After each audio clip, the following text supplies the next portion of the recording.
আমরা এক ধরনের ফ্যাসিস্ট শক্তিকে দেখেছি, ফ্যাসিস্ট শক্তির নেতৃত্বে ফ্যাসিস্ট রাষ্ট্র ব্যবস্থা গড়ে ওঠা দেখেছি।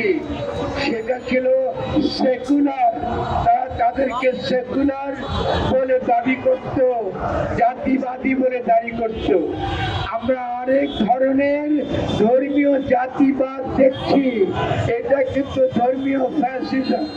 এই ধর্মীয় ফ্যাসিজম প্রথম দিন থেকে 5ই অগস্টের পর থেকে বাজার ভাঙার মধ্য দিয়ে তাদের যাত্রা শুরু করেছে।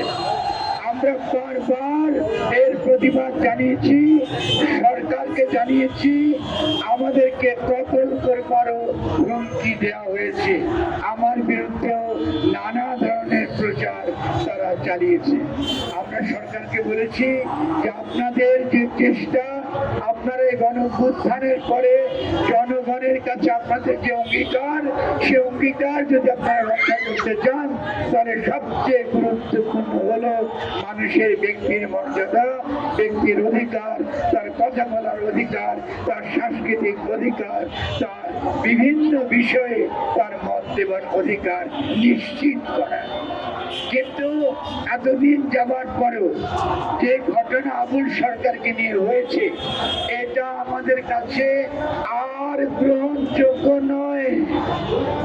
আমরা সরকারকে বলতে চাই, আপনাদেরকে আমরা যথেষ্ট সময় দিয়েছি এবং আমরা যখন আপনারা ইতিবাচক ভূমিকা পালন করেছেন, ফকির লালন শাহকে যখন জাতীয়ভাবে মর্যাদা দিয়েছেন, আমরা আপনাদের পেছনে থেকেছি, আপনাদেরকে অভিনন্দন জানিয়েছি।